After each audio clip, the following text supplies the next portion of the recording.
and on our blind date, we have with us, we have, owing to the responses to my request for people to come forward, we have one man who is going to select from three socialist women.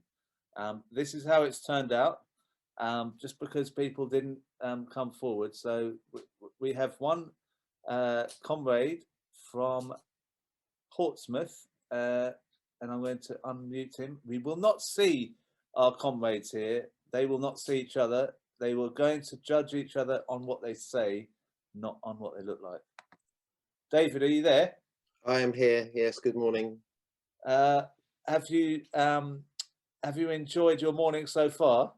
I have. Yes, I've had a nice leisurely lay-in, and I am all ready and set. Is there anything missing in your life at the moment?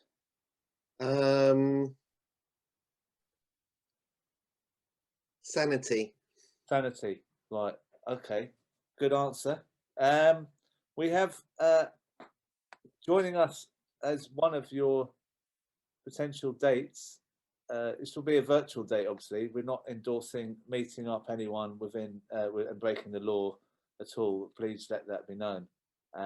One of your dates is here, and it's Sarah from Poole. Are you there, Sarah? Hello, I'm here. Okay. Now, have you had a good morning? I've had a lovely morning, thank you. Yes, good. Enjoying not the Andrew Marr show. Thank you for saying that. And now we have our second possible date is Rona from London. Are you there? Are you there, Rona? I am here, Crispin. Yes. Good. Right. So we've got the two of our potential dates. You had a good morning, Rona? I've had a lovely morning. I really enjoyed Rob's speech, and yeah, good to see some of my friends like Harriet Bradley listening to the show as well. And yeah, I've had a nice morning. Great. And our final possible date for David is Jennifer in Sheffield. Are you there, Jennifer? Good morning, Crispin. Oh, okay. So you've are you drinking already? No, only the coffee, but the Baileys will be shortly after. Okay. Okay. So well, that's fair enough. It goes with coffee, doesn't it? Now, David, I believe you've written some questions for your three possible dates. Do you want to ask each one question, or do you want to? Let's ask them all the same question then, shall we? Yeah. Yeah. Okay, I think that's. What's your first question? All right. My first question is, on a paid level, I work in social care, but on the side, I also do things in human rights budgeting. So if someone, or if the potential dates had £10,000, how would they spend it? Anything. Okay, £10,000. How would you spend £10,000 if you had it, Sarah? Oh wow! I realised this would be quite so difficult. If I had £10,000, can I? Right, I'm going to give two answers. That's cheating, I know, but what the hell? On a personal level, if it's just down to me, I'd obviously spend it on my nearest and dearest, clearly. On a kind of not the Andrew Marr show level, because after all, that's where we are. I would. I'd spend it on a campaign that's dear to my heart, something to do with I've spent 30 years working in homelessness and rough sleeping, so I'd spend it in some kind of campaign around that issue, because that's the closest issue to my heart. It's always hard going first. The others are going to give really good answers, and one of those ladies has got the most sexy voice in the world, so I'd choose her.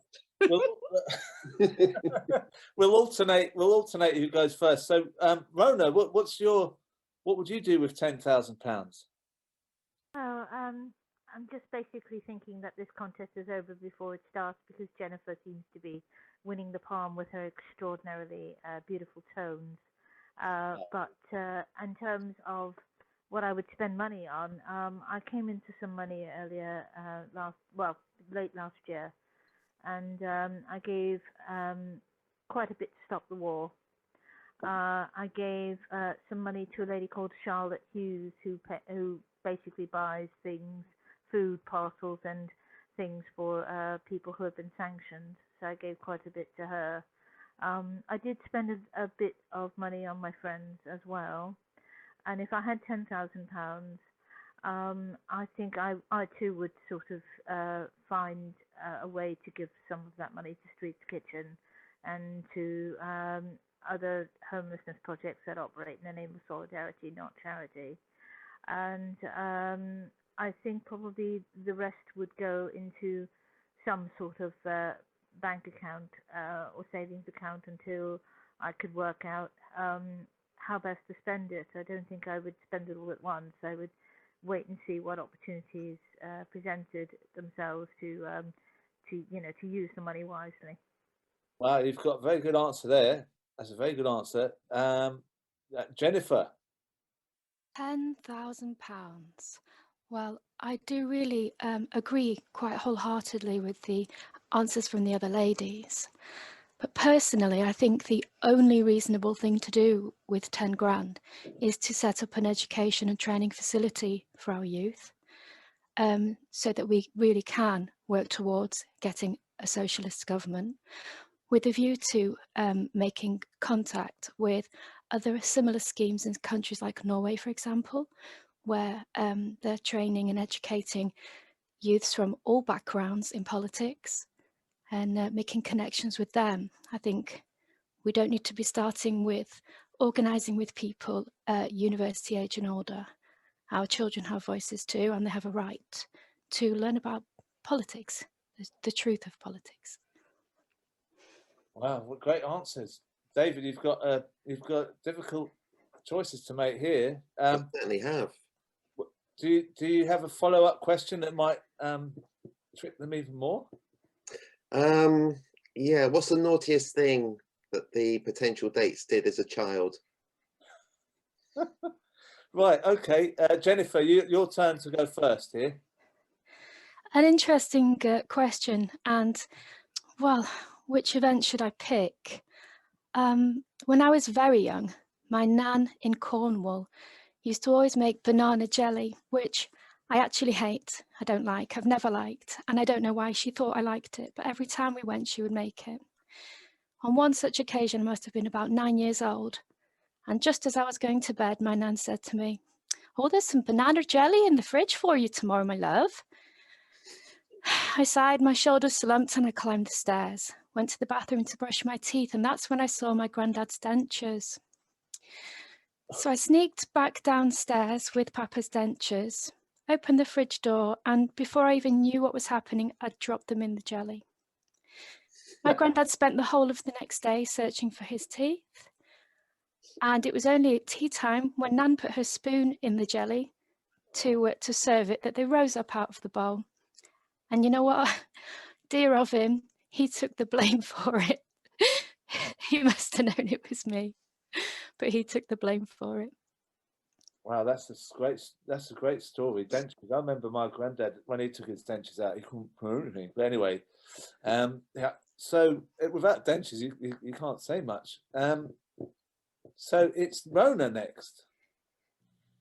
No, Sarah. Yeah, Rona. Sorry, I'm all over the place. Go on. Rona's time. When I was, is it my turn, Crispin? Yeah. Okay. When I was going to college, I was receiving a certain degree of money to live on, and there was one occasion when I didn't have enough money for food. So when I did some budgeting, I realised that I didn't have enough money for the food that I needed. So I went without food for a couple of days, and I started to get a little bit sick, a little bit dizzy. So I I shoplifted 4 items from the local supermarket. I think that's possibly the naughtiest thing I've ever done. Do you know what they were? Do you remember what they were? Yeah, it was a tin of salmon. Oh. It was a bag of pasta. It was a jar of mayonnaise, and I can't remember the other one. Oh, so it was a salmon pasta sauce mix that you made. Yeah. Yeah. Well, that's a sad story as much as you know. It's yeah. I don't. But you know, I'm not a person who goes around stealing things, but it was out of necessity. Right. I didn't have enough food. Well, I don't think you were. I don't think you were too naughty then. I thought that's acceptable. I would have done the same. There were no food banks in those days. We're talking about the early 80s. Yeah, I remember. Yeah. Oh right. Well, that's made me feel a bit sad. Sarah from Poole, have you got a Yeah, I'll try and cheer you up a bit, Crispin, from that last story, which was sad, but you know, that does happen. So mine isn't, I guess it's a bit of a cheat. It's not necessarily naughty, maybe a bit cheeky. It's going to give my age away a bit as well. But I don't know if you remember, there used to be a program on Channel 4, I think it was, way back in the day, and there was a lady called Magenta Divine, I think her name was, who was the presenter.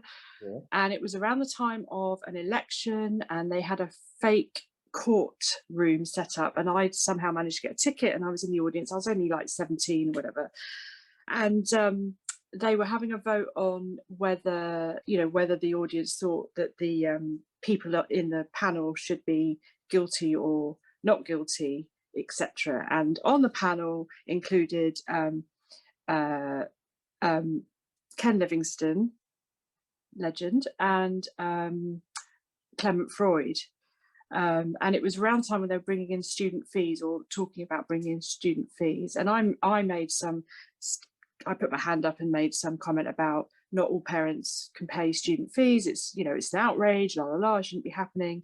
And Clement Freud came back with some long tirade about families who won't support their children through university. And I said, oh, you say won't, some parents can't, they're not in a position to, so how dare you, la la la la la. And Ken Livingstone turned around and gave me the solidarity fist up, and the whole studio just erupted into applause. It was wonderful. I've lived off that moment for many years. So yeah, that was my cheeky moment, and Clement Freud looked really embarrassed, because obviously, that was it. No, I missed the punchline. The punchline was, he said, I didn't mean to say can't, won't pay. I mean, obviously some parents can't pay. And I said, oh, was that a Freudian slip? That was it. And that's when I got the fist up solidarity moment, and everybody erupted and was like cheering and everything. So that was good.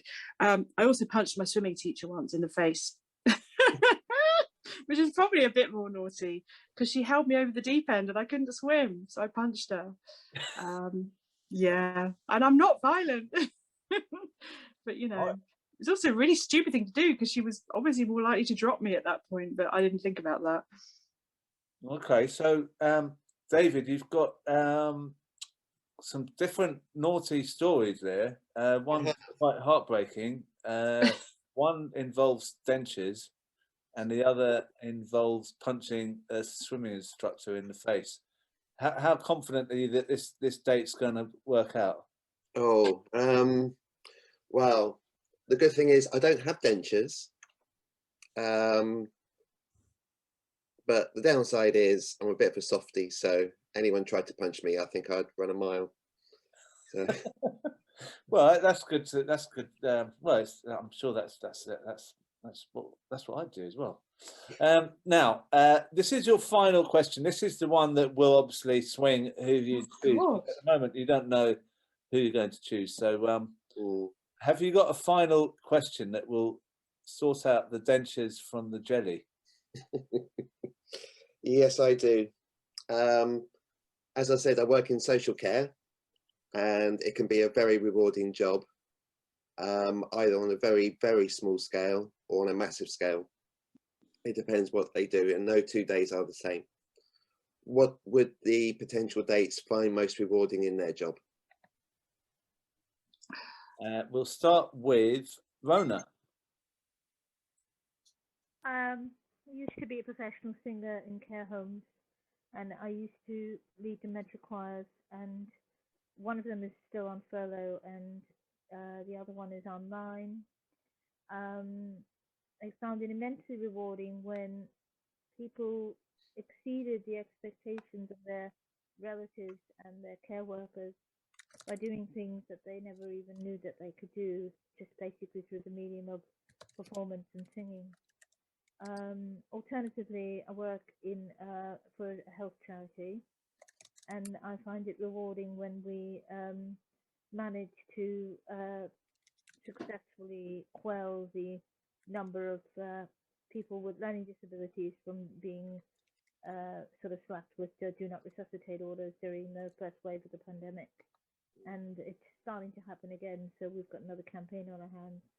But I do find that immensely rewarding, being able to lift people's spirits through music and singing, but also being able to challenge the decisions of the clinical commissioning group and the medical profession, who seem to be just I don't quite know what's going on, but people with learning difficulties, and not to mention care homes and older people, are really bearing the brunt of this pandemic in a kind of almost eugenic sort of way. And we, in our sort of little area of Kingston-on-Thames, are doing our best to try to quell the decisions that are being made against those who are most vulnerable.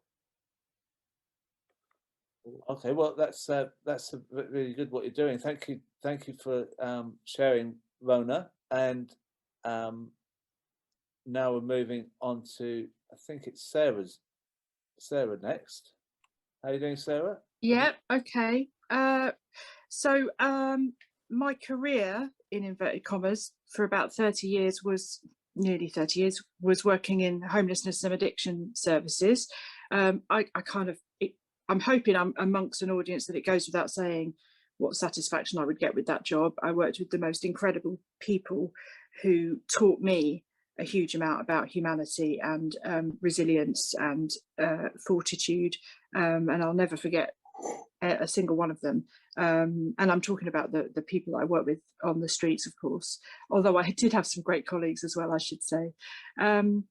I had to leave that in 2015 and became full-time carer to two of my children who unfortunately have long-term chronic health issues. So I'm a full-time carer now, which is kind of like not where I'd want to be, because obviously nobody wants their children to be ill. But the satisfaction I get from that is that without getting too, cheesy, I guess, is that they are just the most incredible human beings I've ever met. And I know I'm biased, but what they've had to endure and what they continue to have to endure is something I can't even begin to describe. And they are just the most cool, amazing, they'll kill me for calling them cool, human beings ever. And as a way of kind of continuing my activism and listening to what Corbin said about making sure you're active in your communities, I also at the moment coordinate a mutual aid group. So we set it up as a result of COVID. So we've been up and running just over a year now, and I coordinate an amazing group of volunteers every single day to deliver prescriptions and shopping and stuff to people. Hugely satisfying, but I live in quite a Tory area, and for me the most satisfying part of that job is yet to come, when we reveal our masks and say, yeah, this was a socialist endeavour, suckers, and they all realise that they really ought to be voting Labour from now on. So yeah. Oh, great! The end.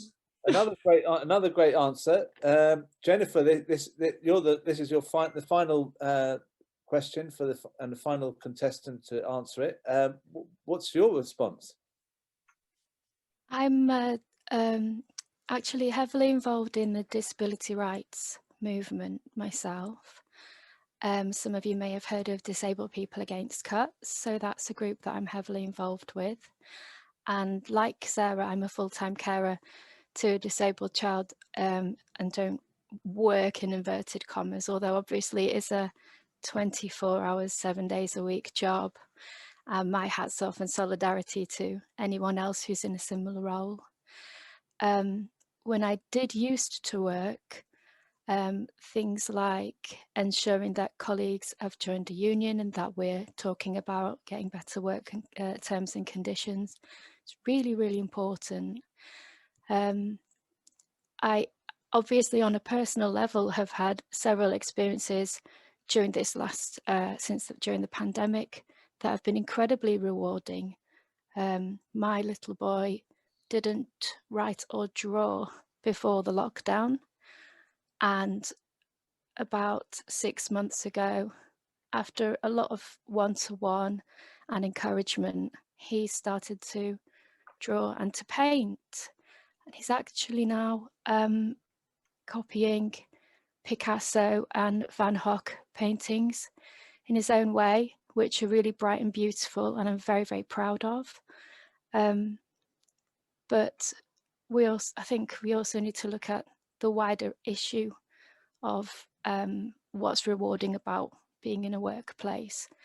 What's not rewarding is having the pittance that is carer's allowance, and we do need to ensure that anybody who's in a caring role are getting the living wage.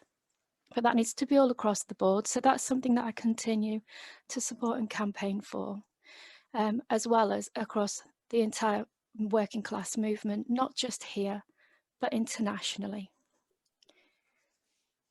Wow, what amazing women! What an amazing choice you've got to make here. You've got a very difficult choice, David. Have you had a good think? I have had a good think. Well, while you're thinking, I thought I'd just ask everyone what they think, and then while we do that. Oh my God, this is outrageous. While we do that, I will do the music to. Oh no.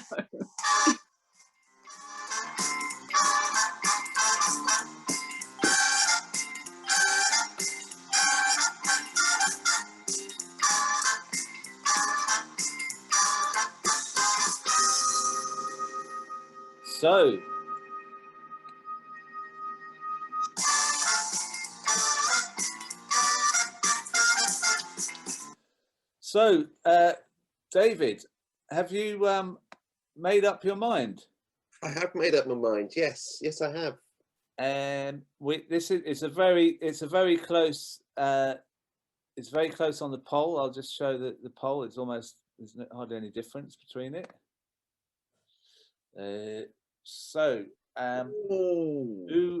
Who have you chosen for your virtual blind date, the blind socialist date? Right. Well, I think they've all made excellent cases, and they've given me some really good answers, and they all sound really lovely as well. And really nice to hear from them. Can we unmask you, by the way? Yeah, go on then. I think you have to do it yourself, actually. Oh no, I'd do that. Ask to start video. Right, there you go. Let's have a look at David.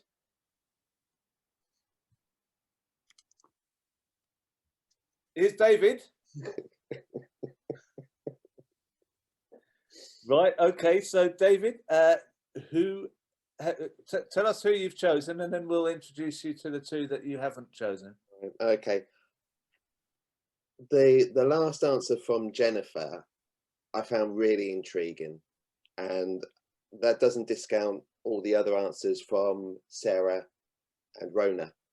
So I'm going to go for Jennifer because, like I said, I'm really intrigued by her her answer to my last question, and yeah, that's okay. So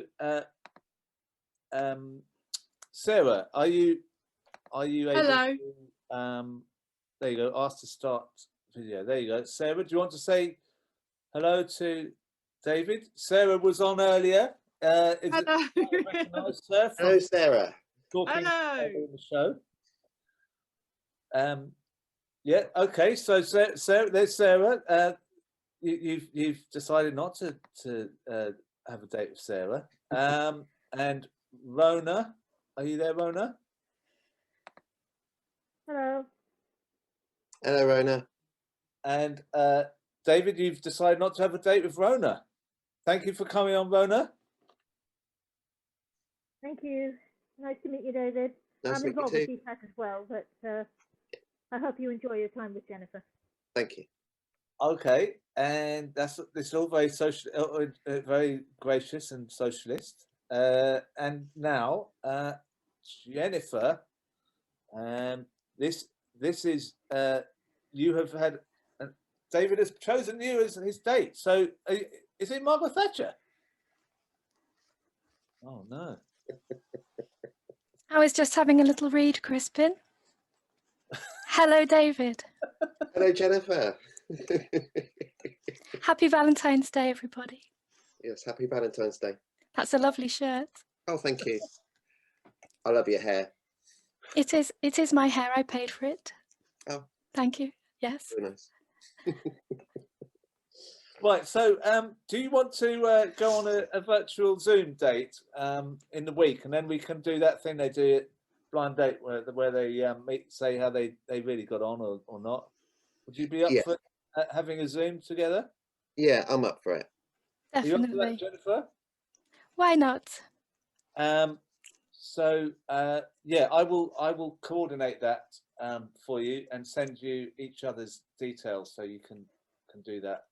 Thank you all for being such great fun on this day. Thank you, Sarah. Thank you again, Rona. You're welcome. Thank you for me as well. And Jennifer, fantastic, fantastic hair. As David said, fantastic hair. And David, I love your shirt, and the questions were great as well. Thank you for volunteering to come onto the show. And as everyone's saying, what great people you were. All through the chat, everyone was saying the same thing.